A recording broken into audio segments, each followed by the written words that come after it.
Assalamualaikum warahmatullahi wabarakatuh. Perkenalkan, nama saya Hilmi Mutiara Sari, NRP saya 1840190. Saya dari kelas 18 MJB. Di video kali ini saya akan mempresentasikan mengenai pemahaman saya terhadap standar kinerja guna untuk melengkapi salah satu tugas mata kuliah pengukuran kinerja sumber daya manusia. Jadi, menurut pemahaman saya terhadap standar kinerja itu bahwa tugas, wewenang, dan tanggung jawab itu harus sesuai ataupun harus seimbang. Baru setelah itu kita dapat menentukan atau membuat bagaimana sih cara untuk mengukur suatu jabatan tertentu atau menilai jabatan hasil kinerja dari seseorang tersebut. Nah, penilaian kinerja ini merupakan hal atau aktivitas yang positif, bukan untuk menentukan mana pegawai yang baik atau mana pegawai yang buruk, tetapi justru untuk mendorong karyawan tersebut untuk menyelesaikan pekerjaannya secara optimal atau sebaik mungkin. Dengan penilaian kinerja, perusahaan berharap kepada karyawan menjadi lebih semangat dalam bekerja ataupun memiliki motivasi yang sangat tinggi apabila mereka bisa mengukur hasil kinerjanya sendiri. Ujung dari penilaian kinerja ini yaitu berupa konsekuensi ataupun feedback, baik berupa material ataupun non-material.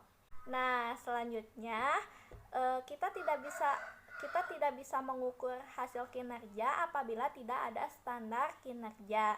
Apa sih yang dimaksud dengan standar kinerja itu? Jadi, standar kinerja merupakan tolak ukur untuk mengukur hasil kinerja atau hasil pekerjaan seseorang. Nah, teman-teman, di dalam penilaian kinerja ini mempunyai 3 syarat yang harus dipenuhi.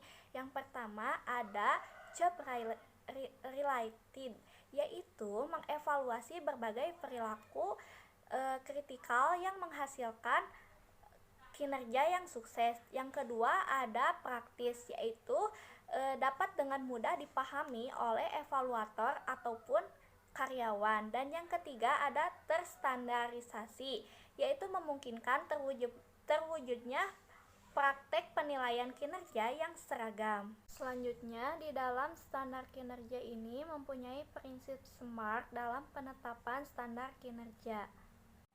Yang pertama ada spesifik, yang artinya jelas dan rinci. Misalnya kita hendak meningkatkan penjualan. Nah, kita mencantumkan secara spesifik produk apa saja yang akan kita tingkatkan, di mana saja wilayah yang akan kita sebarkan, dan dalam satuan apa kenaikan tersebut, misalnya dalam volume atau dalam persentasi. Yang kedua ada measurable, yang artinya dapat diukur. Misalnya perusahaan menargetkan penjualannya per hari berapa persen, misalnya perharinya harus meningkat 5% atau 10%, jadi dapat diukur.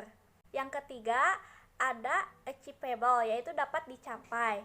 Yang keempat ada result oriented, yaitu berorientasi pada hasil. Dan yang terakhir, yang kelima, yaitu ada time frame, yaitu jelas jangka waktu pencapaiannya. Misalnya pencapaiannya itu dalam 1 bulan, per 3 bulan, 6 bulan, ataupun per semester, per tahun.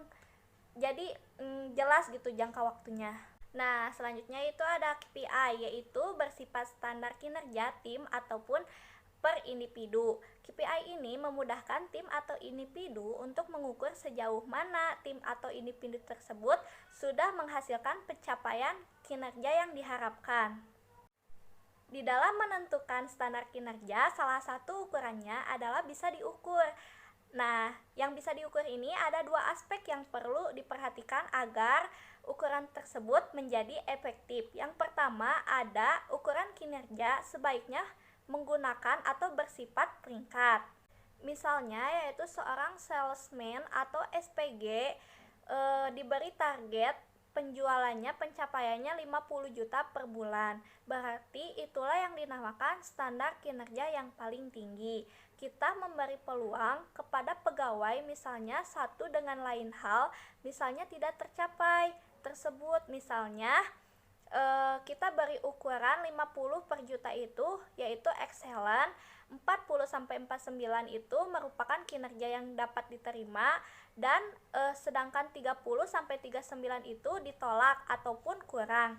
Jadi pegawai tersebut itu mengetahui di angka berapa sih dia melakukan target penjualannya, apakah sudah sesuai ataupun di bawah ataupun pas-pasan gitu.